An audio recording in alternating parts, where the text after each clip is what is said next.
Yes, 40 in my nano chami be TV man and Mr. Lafta ke kuma yadike bu in yan matini matiga ke lu lok ange matie makuma ke kuma actually watie ka nano tampa dano kin machala wa nano kere lok machele dong tie maduong tutwali man makeluni northern Uganda mapatika kilu yum chwin tutwal bodano pen kay nano chele tie maduong tutwali kin luwe kono in lawe lobo kono in lawe me gospel bana watika nano tele tie maduong tutwal now wanna be by video mo maukati ikien Odong Romeo pero duan mega ma ano mago mo kere platform megwa wanna tie one macharo luwe gospel now lok tie maduong madao kati kere era ye tiene mameda wanen kong wie ngo ke ko madan bre ga wachane ikin tele matie madito twale ken man maglone Odong Romeo ka chelki kiddy face ka chelki Benard otim en Romeo kati ki lok maduong to twal ma yen bere winyu kay nano apia nano video ene chere I channel man betami be I chere nan video pa Odong Romeo ma actually wakero video en ma kerone pa kerone uluto mir wanen ni wakilo lok mero ro nyo lok mama pat ikin dano ma giwer we me gospel gen ma ano wakero we video ene I me konyo group machalo yuga nyo group way gospel pen one polkare wangeyo ni one what you teach pelba kidong bene gen mo wa kero pena ba mete uluto dan o mi tam gi dok goroch gunen ngo me ti mama kitwar mi yone in bene itwar mi tam furi e kum video ene chi wa mere wanen kong wie ken machalo dan o bir ka kate kere kitam gi duchu ma pat ne woki video ene mano wano bay ene wan ko bay video rio achel obero ma Odong Romeo bir ka tiero pa one ma ene tikere e kum kiddy face boss me go team kidong bana luwe mogo mano and group mo kanene repacket gi luo nying dan maduata ato kidong bana video me rio wo nano eno loke kum na dit Benard team and bana tie la we beren gospel now look ini pe lok ma yom chuny ka nan wano kere yam pa wakero ni pe miata wakero ni uluto wak dano nge ne jim makere ne tikate me pen chamo ken lok ka kilingo kere ngermo mangi tutwal pe kidong be wakono tam mane mano ngermo tikere mape ne mami ki ngermo ne mano gimonte go ware komune no pe romano ngane so wana ne be twal wakil loke ene uluto wak bene au kony yen mane tikenyo yen wak like this time mane tikenyo wak mi tam uluto pen ene ken machalo wa wajike tami be wak wan winter mamegu de wak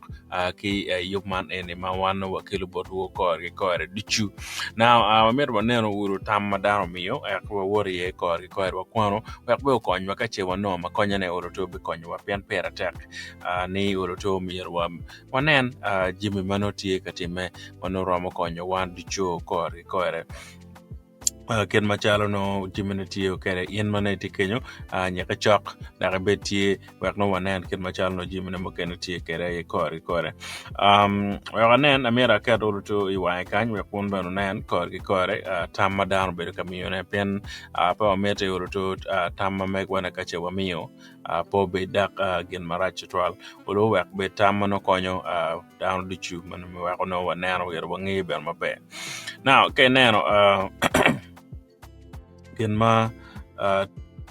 tame ne tie kere ken ma dar ber kamiyene tie ma ber to alkache ine neno waneno e video me ario ma anaburo foot en la wo maja ne ario ngich dano kare gitam la diet makelwoni Andrew kwara o eno wajoni dear Mr. Odong, as few gospel artists, I am compelled to reach out to you with some advice. I have been made aware of the videos you have been posting on YouTube where you're insulting Benard team. I want to urge you to consider your actions. Now, as gospel artists, we are called to be ambassadors of Christ, spreading love, kindness, and compassion. Insulting someone, regardless of the reason, is not effective of the values we are supposed to uphold. Benard team seems to be a responsible and innocent man, and I am concerned that your action may be causing harm to his reputation and well-being. As Christians, we are called to treat others with respect, kindness, and compassion, even if we disagree with them. I would advise you to take step back, reflect on your actions, and consider the impact they may be having on others. Instead of insulting Benard team, why not try engage in constructive conversation with him? You may find that you have more in common than you think. Remember, as gospel artists, we are not just representing ourselves, but also the message of Christ. Let's strive to have examples of love, kindness, and compassion, even in the face of disagreement. I hope you will take the advice I take, advice to heart, and consider a more constructive approach. God bless you all. Odong Romeo. Now, that is monotam did mukata and type tam kiri ni ken mawano mero kera wichu ke ni tami be wakilu ni wakto ini katiki tami manorwate actually kinga kigin manowan wa mero ni oruto betie channel mega man tampa la diru kwa wan fo to la diru kwa ka chenga moneno oruto nge gen ma eno wajini lokum lokum cham kene wa beru kitam ni wan ke no gwak no ketika yato wanyo keticha eno but cham kene be ke charbon ngermane e logo kere kon karabedon keredon en Odong Romeo be ka wachni mongo en de logo pe kar malachi temo yo dichu erdan pe wunyo loke en de medical kare don 2025 be ron here me keto ame kwedo dano. Now for your information ken ma waje kere kan an machalo en malocha me be wa en video eni Odong Romeo po kero wane yo kero dong bene wa tamoni ulto wak dano mi ye tam gi po kero gi chuny marach da wa kero ni ulto in ngen mane lubu wa wak bene mi tam mi gi kilo terma en pen ka che pa mi tam yit gi tam ken bero tak twal ki gen men yang. Now udawanyero man makawan Odongo Remaya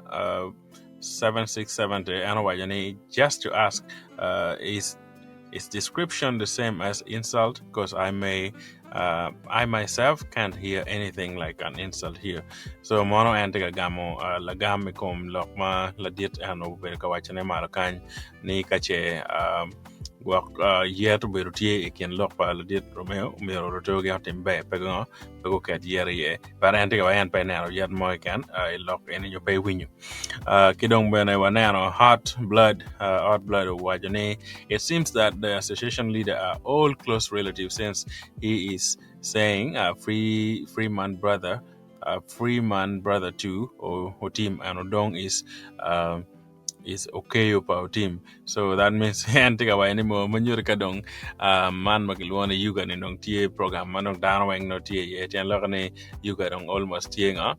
tie jimpa worry market my anti wa neke wa jola get tell me but yuga tie United Gospel Artist Association manga machung pilu we magwer gospel ke kan penetie pe ka chel nyo worry okilurem and it's again make yubo pelo way gospel. Now mukene waje ko man Agnes ulanya wajani ujone greed ki selfishness never no just focus and do your work monok tam ano waje wa foyo 12 ano wa greed never no wa foyo oluto wa kero chunywa menga meti teach mabe lokman tek ba mono the chosen nano waje ko mero ali lokatek kidong bena wanano man bankan tiga waje ni mo Benard is the strongest man mono kere an waje kere then ngar mono waje ne kilok roro mono James magendo gawani kilok roro but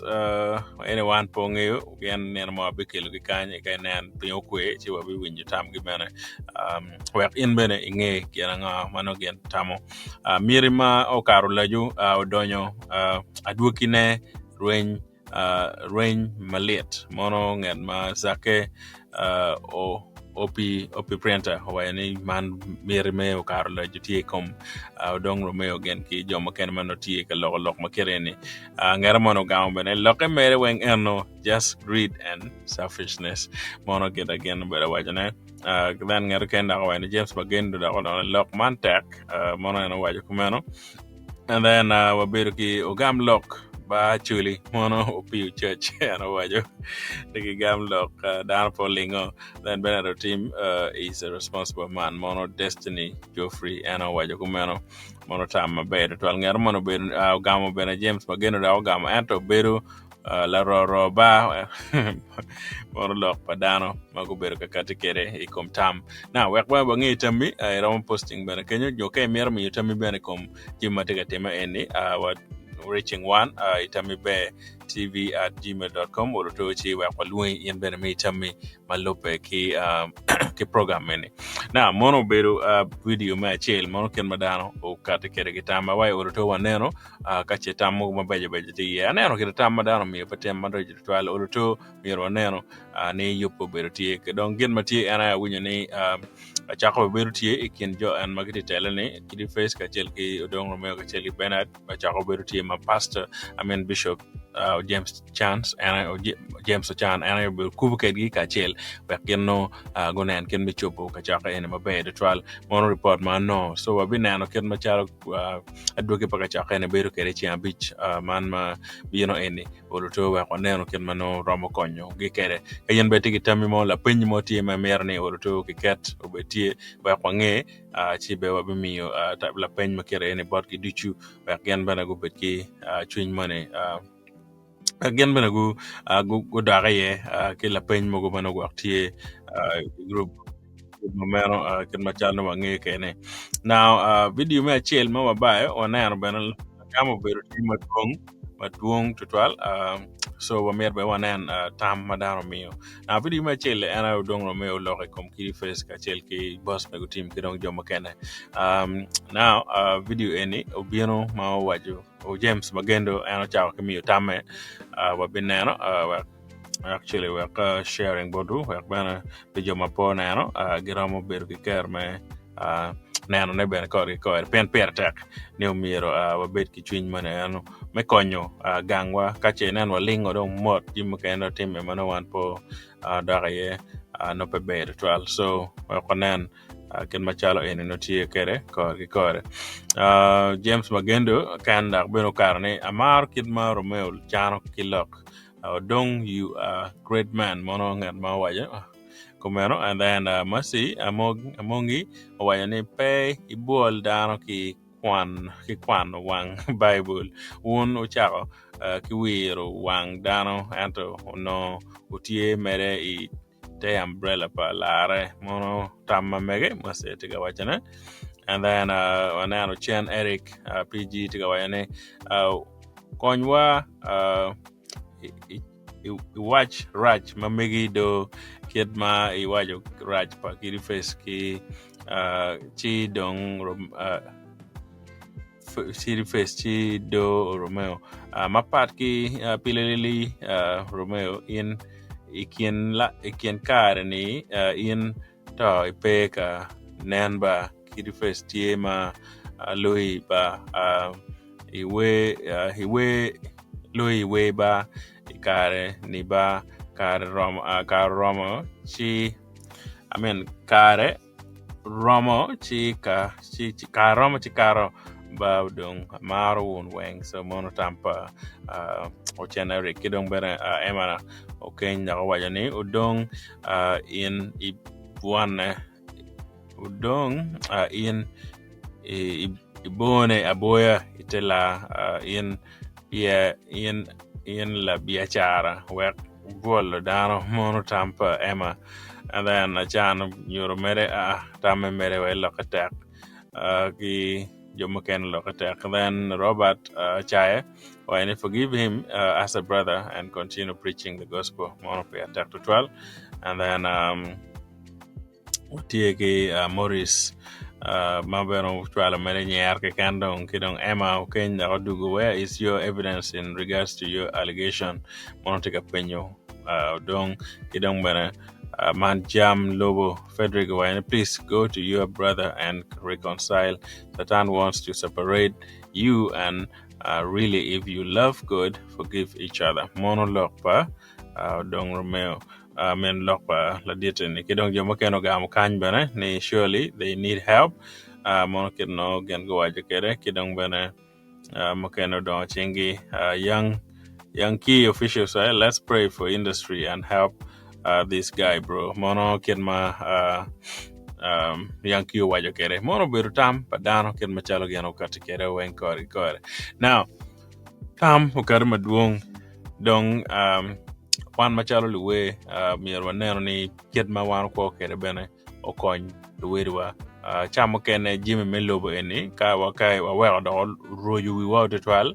weko pe be wara nyi mabe kero miero wot kere so mona yo bedo ken machalo neno kere an machalo an Mr. Laughter amira which beni chuny mo marach ma kere kom ngato mo ke ken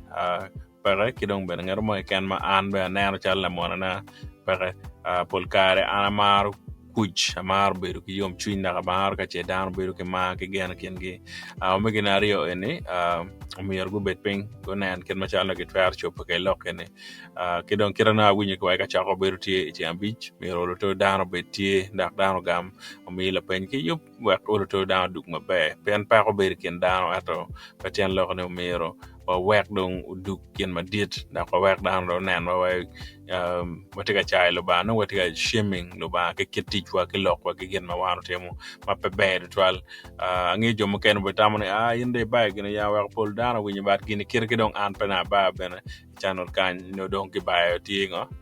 channel me whatsapp ma daro po ko ne kamo ke kan so kache kwa abalo ka kenyu chote mier ki jabe na kache no ngeti in pebe ogam wi my non pebe ya ram reaching an bena and frita me be tv@gmail.com chi lo ke ra chi wanan ke mano waro mo ti ko ke lo ka bena per tek ni wakero to ba be na machel mostly ikom jibu dichu ma wano tema ana for the 12 manana wa subscribe to the channel ba ko to ne amala chi an bena kache in itie man kangerwa ba to ba be 12 ana for the 12 manana wa for the 12 maybe ka chel kedwa subscribe to the channel and be part of the channel one love for to a mete wona nyim and for attack to 12